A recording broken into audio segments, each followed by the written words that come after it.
बिस्मिल्लाहिर्रहमानिर्रहीम। एक साहबिया के बेटे की मौत। एक साहबिया रजी अल्लाहु अन्हा के घर बेटा पैदा हुआ। शौहर जिहाद पर गए हुए थे। जिस दिन शौहर को आना था तो उसी दिन कुछ घंटे पहले बेटे की मौत हो गई। अब बीवी परेशान बैठी है कि शौहर इतने दिनों बाद घर आएंगे। जब उसे मालूम होगा कि बेटा मर गया है तो उन्हें बहुत ज्यादा गम होगा। दिल में अफसोस होगा, आय काश मेरे शौहर एक बार बच्चे को गोद में लेकर प्यार ही कर लेते।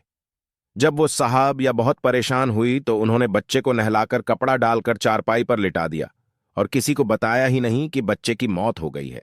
शौहर घर आए तो पूछा कि क्या बना। बताया कि अल्लाह ने हमारे घर बेटा दिया है। शौहर ने पूछा कि मेरा बेटा कहाँ है। बीवी ने कहा कि वो सुकून में है।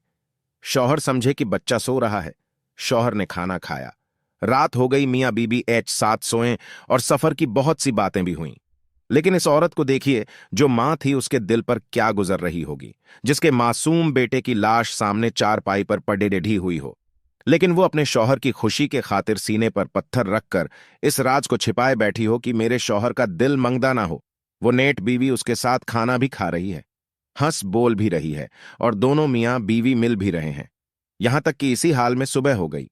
सुबह बीवी अपने शौहर से पूछती है कि मुझे एक बात बताइए। शौहर ने कहा, पूछो।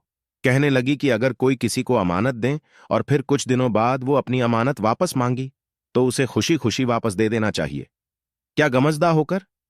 शौहर ने कहा कि खुश होकर देना चाहिए।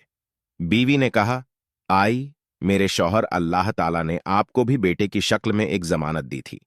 आपके घर आने से कुछ देर पहले अल्लाह ने वो अपनी अमानत वापस ले ली है। इसलिए अब आप जाइए और खुशी खुशी उस अमानत को अल्लाह के हवाले कर दीजिए। अल्लाह अकबर। इस साहब यारसी लावन हानि शौहर के साथ अपनी मोहब्बत का हक अदा कर दिया। सुबह को शौहर हुजूर सल्लल्लाहु अलैहि वसल्लम की खिदमत में हाजिर हुए और कहा, क्या अल्लाह के नबी मेरे घर में यह मामला हुआ है? मेरी बीवी ने मेरी खुशी के लिए इतना सब रोज जब्त दिखाया कि अपने बेटे के मौत के बारे में भी मुझसे ना बताया। हुजूर सल्लल्लाहु अलैहि वसल्लम ने दुआ दी और फरमाया कि जाओ, अल्लाह बरकत देखा।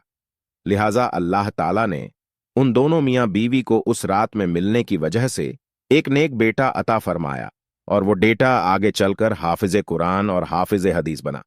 दोस्तों, अगर ये वाक्य पसंद आया हो तो लाइक करना और चैनल को सब्सक्राइब करना ना भूलें और जाते जाते एक प्यारा सा कमेंट जरूर कर देना। अस्सलामु अलैकुम।